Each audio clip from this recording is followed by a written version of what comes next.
Järgnevalt tahan teid tutvustada uute uskumuste paradoksidega. See kõlab natukene naljakalt, aga paraku me peame tõdema, et selle klassikalise sigareti aeg on hakanud otsa saama. Ja küsimus võib olla, et miks?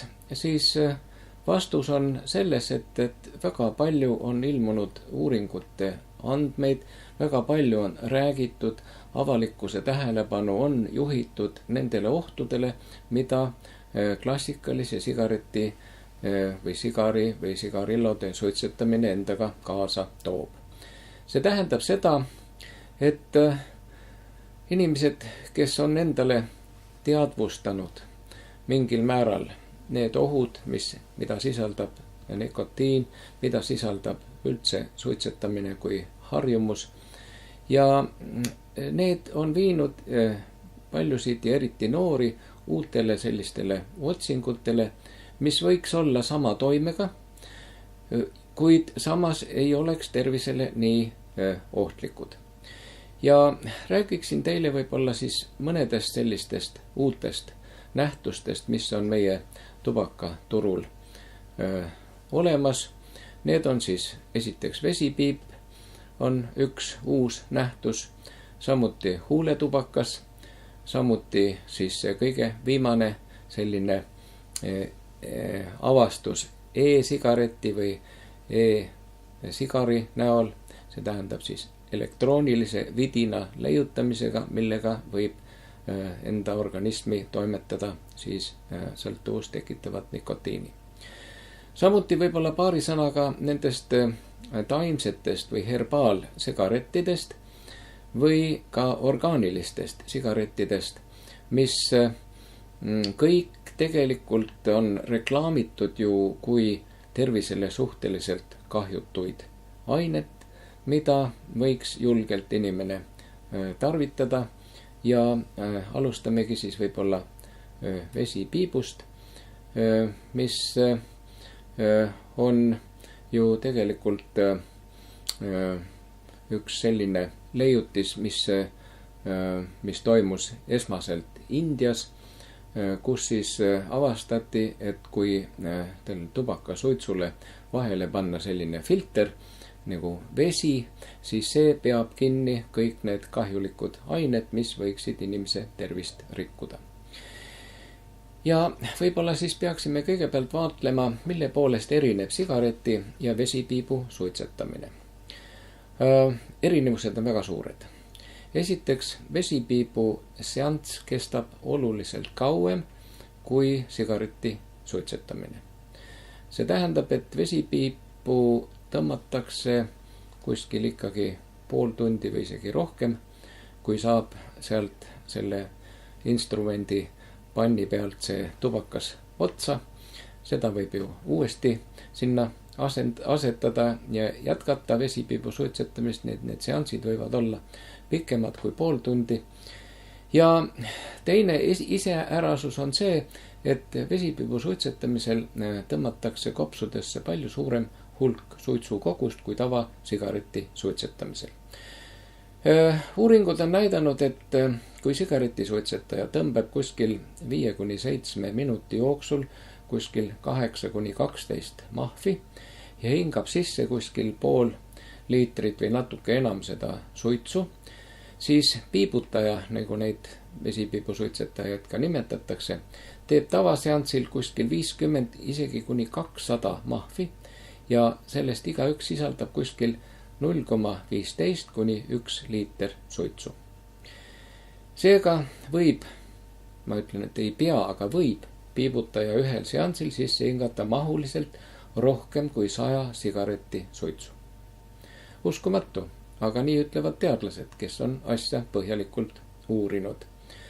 Probleem vesipiibuga on muidugi ka selles, et on selline uskumus, et kõik see, mida sealt tubakast tuleb halba, et kõik see jääb kinni sinna veefiltrisse, siis tegelikult asi nii päris ei ole. Ei ole maailmas ühtegi filtrit ju, mis 100% kõik kahjulikud ained kinni peaks. Ja nii on lugu ka vesipiibuga. 2007. aastal uuriti kõikides Euroopa Liidu liikmesriikides vingugaasi sisaldust välja hingatavas õhus, olenevalt siis suitsetatavast tubakatootest. Need uuringud viidi läbi ka Eestis ja sellest tuli siis ka selline, kuidas öelda siis, aruanne Euroopa Komisjonile, millest selgus, et vesipiibu suitsetajatel välja hingatavas õhus on neid vingugaasi ühikuid 11,0. See ei ole mingisugune teiste ühikutega võrreldav ühik, vaid see on kokkuleppeline ühik, see tähendab osakesed miljonist. Partiklid per miljon on siis selle ühiku nimi, mida siis 11,0 tähistas vesipiibu suitsetajate puhul välja hingatavas õhus olev vingugaas. Kui nüüd võrreldi seda tavalise sigareti suitsetajaga, siis selle välja hingatavas õhus oli vingugaasi kontsentratsioon 1,8, see tähendab peaaegu 10 korda madalam. Nii et see tähendab seda, et vingugaas on üks selline tõsiselt organismi kahjustav komponent vesipiibu suitsetamise korral.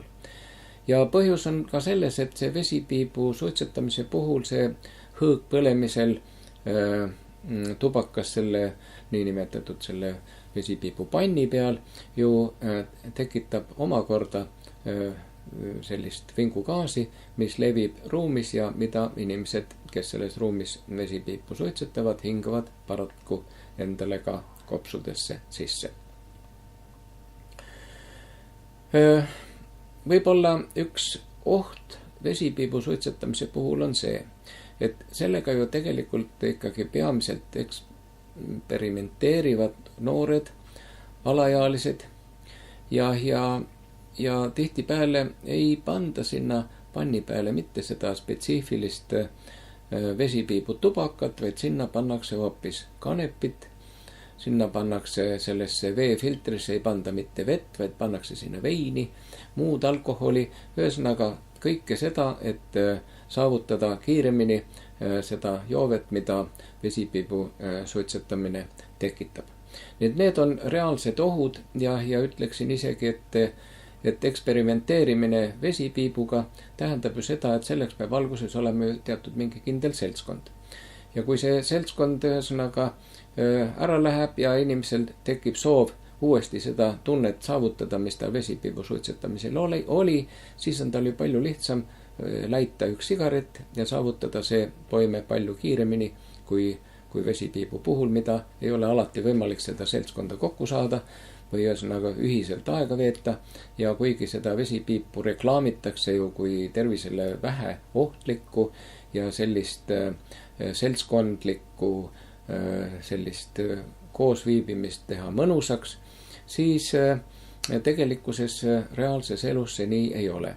On veel üks oht, mida on ka räägitud tubakaseaduses, Eesti tubakaseaduses, et kui avalikus kohas, ütleme välikohvikus või kuskil välisõhus võimaldatakse inimestel suitsetada, siis kui neid suitsetajad on mitu, siis iga kord peab vahetama seda huulikut, mis pannakse suhu. Kuid need noored, kes grupis harrastavad vesipiibu suitsetamist, see huulik käib suust suhu ja see tähendab seda, et on väga reaalne võimalus saada siis ka mingisugust mikroobe, haigust tekitavad mikroobe, mis võivad tekitada suupõletikku. On teada Eestis üks juhtum, kus üks nooruk sai tuberkuloosi, sest et selles grupis oli tuberkuloosi haige, kes ühesõnaga siis suitsetas ja see tuberkuloosi pisikute levik toimus just selle huuliku kaudu. Nii et on väga tõsiselt võetavad ohud, mida toob endaga kaasa vesipiip.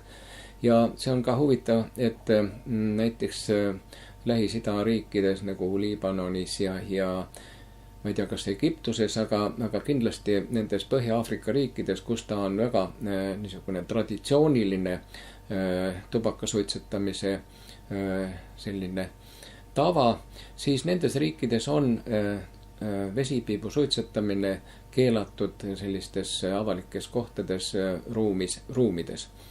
Muidugi inimesed on ju nutikad ja ma olen ka kuulnud seda, et sellest seadusest kõrvale hiilimiseks on võimalus, et see vesipiip pannakse selle pubi või kohviku aknalauale ja see lohv on siis väljapool seda kohvikut ja siis seda lohvist käiakse siis seda vesipiipu imemas siis uksest välja ja akna alla ja need on kuidagi väga niisugused veidrad nähtused.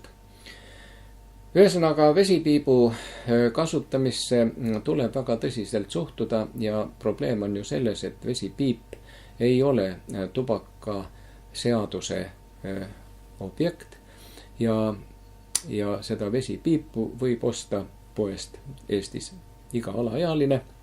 Ta ei saa osta küll vesipiipu tubakat, aga see ei ole ju probleem. Seda leitakse ikka ja kui ei ole tubakat, siis võib ju sinna pannile hõõgpõlemisse panna ka mitmesuguseid muid aineid. Nii et on mõtlemise koht, kuidas meie seadusandlust saaks nagu täiendada sellest aspektist, et ei oleks noorukitele vesipiibu saamine nii lihtne. Järgmine teema on siis huuletubakas. Huuletubakas on üks tubakatoode, mida Euroopa Liidus toodetakse Rootsis ja see on erand. Ühestki teises Euroopa Liidu liikmesriigis ei ole ühesõnaga tubaka vormi huuletubaka näol tarvitada.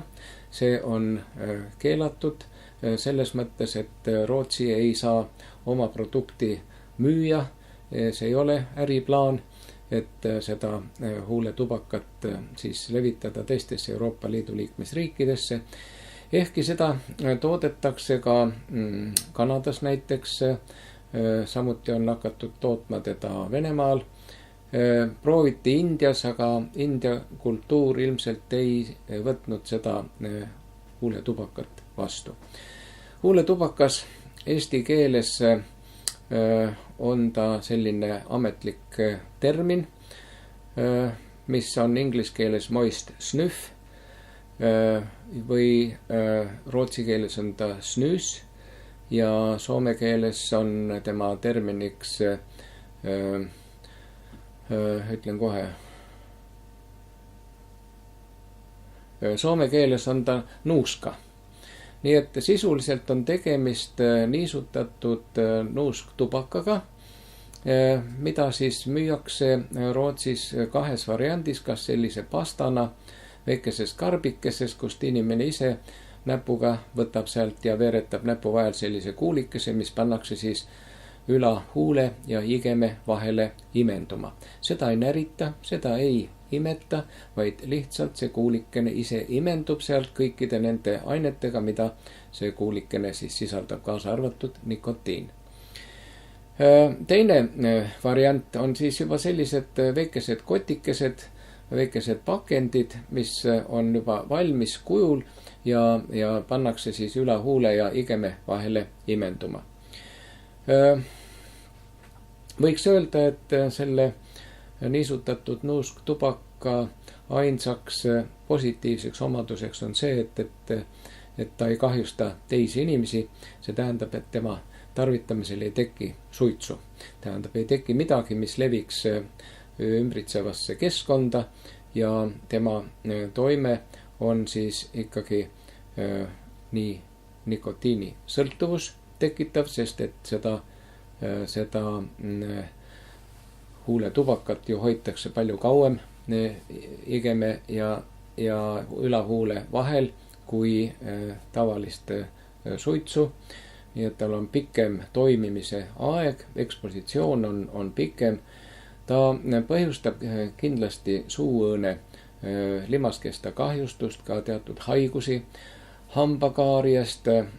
Samuti on leitud, et ta põhjustab suhkruhaigust teket, põhjustab südame-veresoonkonna haigestumist ja kogu see vähihaigestumise risk oleneb selle toote nitroosoamiinide sisaldusest ja on selgeks saanud ka see, et Rootsis toodetud produktil on see suhteliselt madalam võrreldes teiste riikidega, kus seda huuletubakat siis ka toodetakse ja müüakse.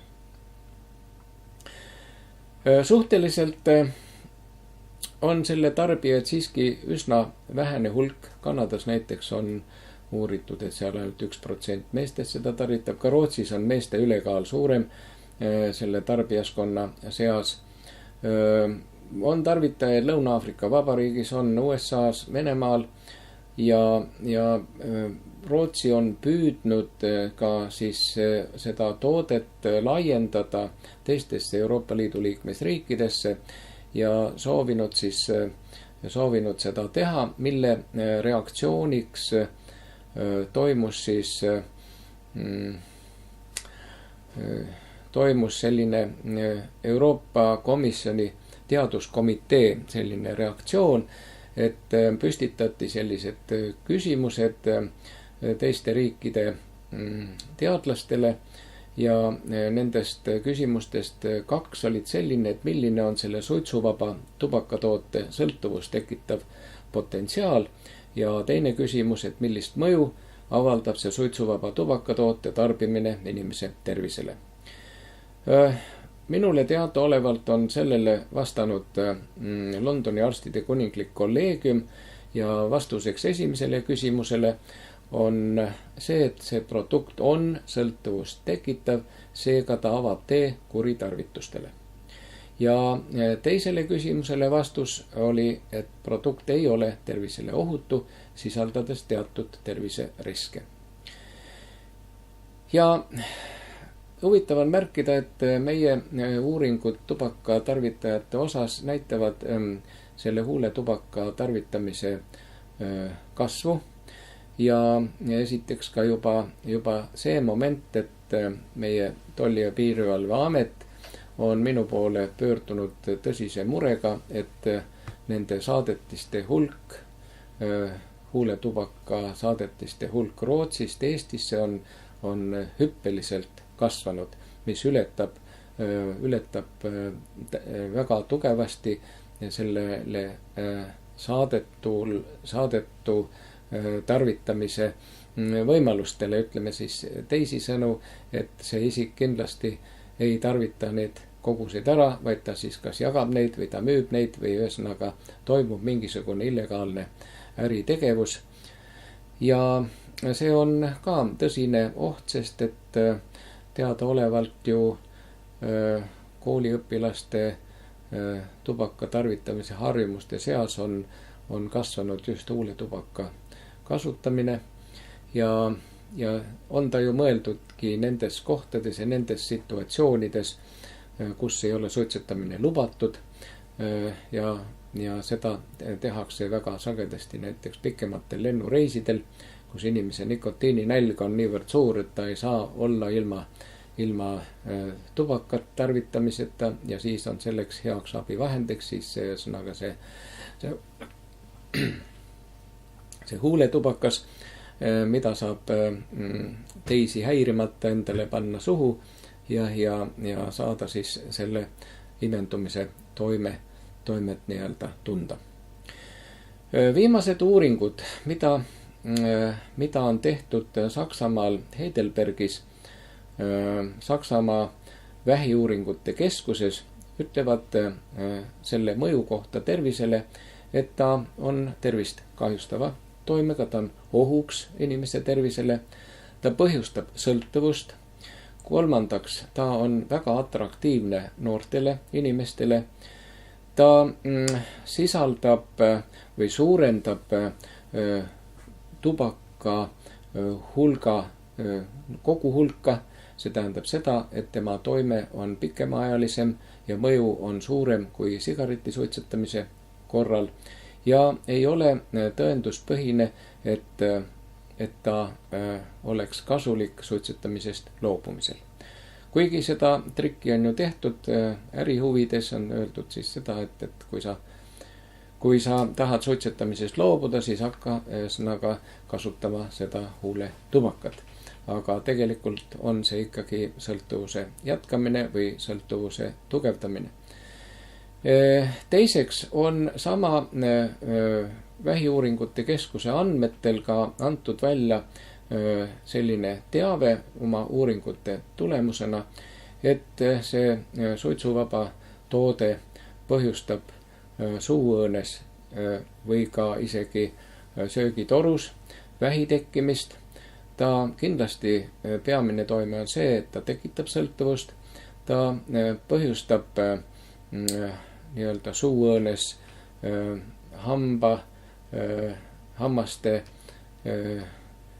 sagedast ja kiiremat väljalangemist, ta tekitab seal mitmesuguseid põletikulisi nähtusid. Samuti on ta ohtlik inimese organismis mitmete organite kahjustajana, nii nagu ütleme pankreas, või ta võib põhjustada ka südame-veresoonkonna süsteemi. Väga vähe on räägitud sellest, et küsimus ei ole ju nikotiinis ainult kui sõltuvuse tekitajas, vaid see nikotiin omakorda otsese toimena kahjustab inimese arterite sisekesta. See tähendab seda, et kui see sisekest on kaitsetu, siis hakkab sinna ladestuma kolesterooli, mis võib viia inimese veresoone sulgusele, mille tagajärjeks võib olla infarkt ja tihti ka surm. Nii et vingugaasil on, mitte vingugaasil, vaid sõnaga nikotiini toime on väga mitmene, mitte ainult siis nagu räägitakse põhiliselt sõltuvuse tekitajana, vaid ühesõnaga ta ka orgaaniliselt põhjustab arterite siseseina kahjustust. Samuti on võimalik mitmesuguseid selliseid ainevahetushäireid, kaasa arvatud suhkruhaiguse tekke. Samuti võib selle tarvitaja, et kui nad on naised, nad on ühesõnaga lapseootel, võib ta põhjustada enneaegset sünnitust ja kahjustada siis ka ühesõnaga loodet.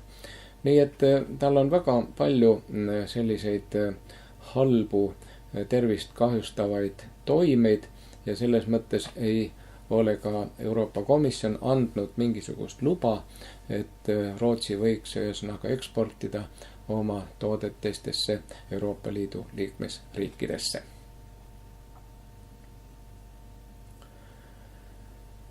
Nüüd edasi räägiks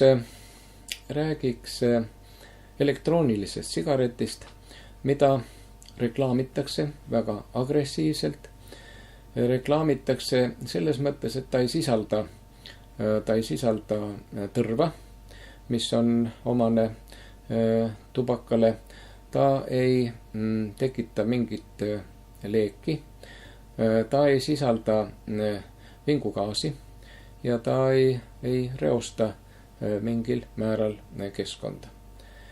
Elektrooniline sigaret näeb välja üsna sedamoodi nagu tavaline sigaret ja teda reklaamitakse kui toodet, mis võimaldab suitsetamisest loobuda, sest et selles on ette nähtud siis kapslid, mis on vahetatavad kapslid ja kapslid siis võivad sisaldada ka siis nikotiini või need kapslid võivad sisaldada mitmesuguseid looduslikke aineid, mis on eri maitselised nii-öelda ja seadusandlus ütleb praegu Eestis selle kohta seda, et neid e-sigarette võib nii-öelda vabalt turustada, võib vabalt ühesõnaga müüa, võib vabalt reklaamida, sellepärast et e-sigaret ei ole tubakatoode. Nii kummaline kui see ka ei ole.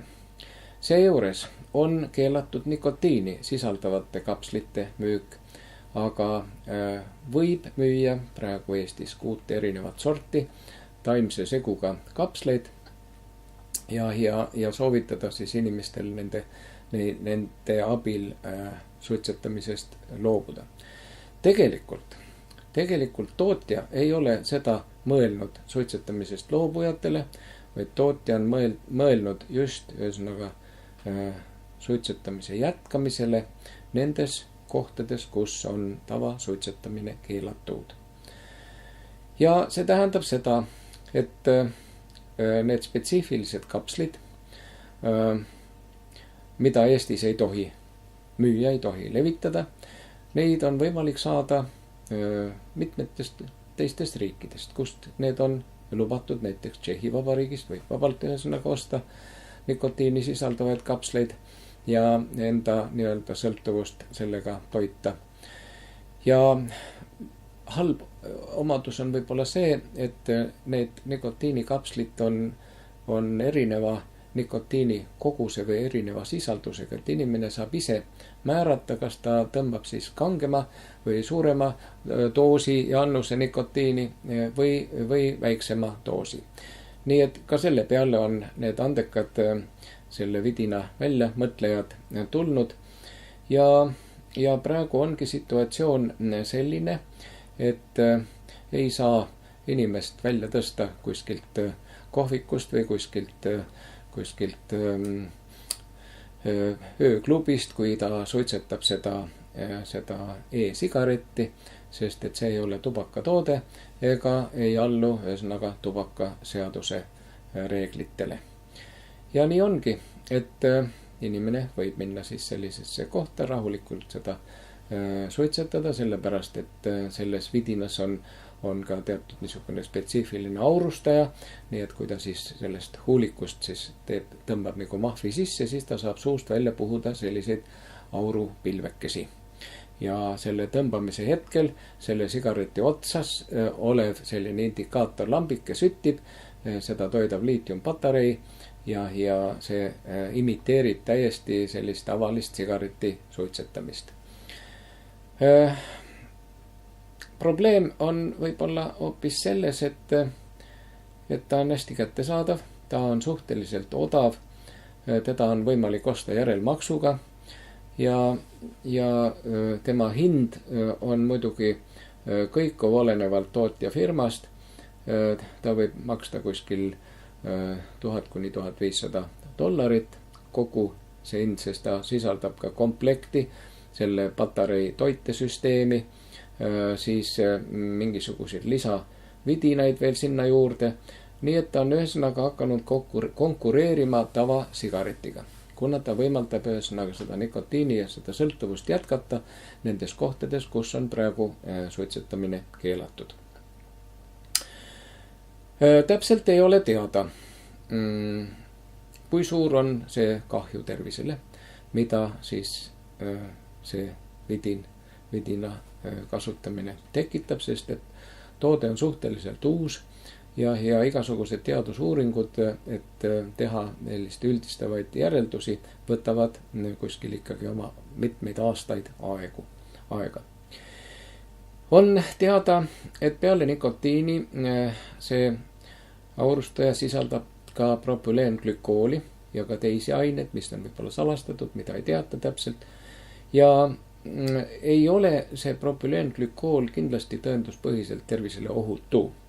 See on üks aine, mida näiteks kasutatakse lennukitiibade kastmisel, et nad ei külmuks, või samuti seda propüleenglükooli kasutatakse ka pagaritööstuses nagu teatud mingi maitseainena, mis ilmselt ei ole väikeses koguses, ei ole ohtlik tervisele, aga me ei tea ühesõnaga täpselt, mida see e-sigaretis olev propüleenglükool ikkagi inimese tervisele võib kahju teha.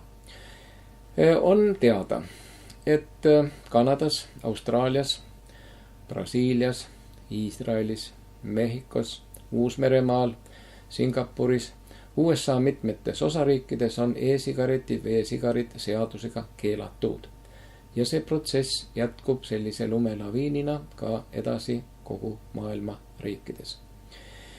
Nagu ma ütlesin, Eestis on nikotiini sisaldavate kapslite müük küll keelatud, kuid e-sigaretid või sigarid ei ole ju tubakaseaduse objekt, seega nende reklaamimine, nendega äritsemine ega nende suitsetamine ei ole seadusega reguleeritud Eestis.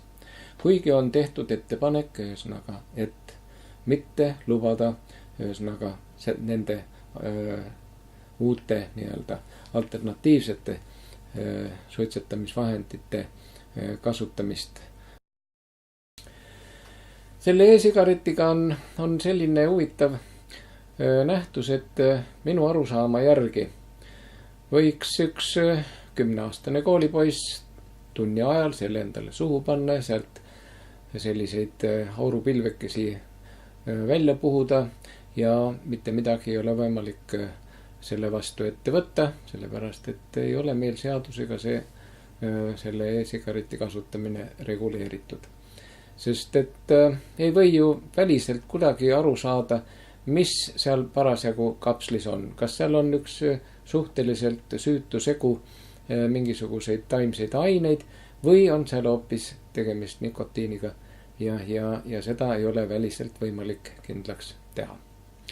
Nii et ta on teatud mõttes ohtlik ja arvestades seda, et suur osa maailma riike on võtnud selles suhtes selge seisukoha, et mingil juhul ei tohiks seda turustada ega seda tarvitada enne, kui on lõplikult välja selgitatud selle tervisele toime, kas see on siis ühesõnaga süütu või on see ikkagi teatud määral ohtlik ja tervisele kahjulik. Need taimsed sigaretid, niinimetatud herbaalsigaretid, ei sisalda ei tubakat ega ka nikotiini. Nad sisaldavad verehurmarohtu või varjulille või koirohtu või mesikat ja igasuguseid muid lisandeid, mis võivad siiski sisaldada teatud toksilisi aineid, kui ühesõnaga tekib nende hõõgpõlemine. Sigaretid on üsna sarnased väliselt tavalistele sigarettidele, aga probleem nende puhul on see, et nende suitsetamisel eraldub tavasigaretist hulgaliselt rohkem tõrva ja hulgaliselt rohkem vingugaasi. Ta kuulub küll loodustoodete alla, aga ma kujutan ette, et meile kellelegi ei meeldi viibida põlevas metsas. Neid on hästi reklaamitud, neid müüakse loodustoodete kauplustes ja ma ei oska öelda nüüd, kui populaarsed nad on, aga kindlasti on hoopis populaarsemad need niinimetatud orgaanilised sigaretid. See tähendab seda, et nendele sigarettidele ei ole tööstuse poolt lisatud mitte mingisuguseid kemikaale, ei värve, ei liime, ei mingisuguseid selliseid tehnilisi lisandeid. Neid toodetakse 10 eri variandis. Neid võib osta nii filtriga kui ilma filtrita ja teatud riikides on nad noorte seas väga populaarsed jälle sellise uskumuse najal, et kuna ta on 100% orgaaniline, et ju ta siis midagi halba inimesele ei tee. Kuigi asi on ikkagi selles, et ta sisaldavad jälle hulgaliselt rohkem tõrvaainet ja nende suitsetamisel vabaneb rohkem vingugaasi.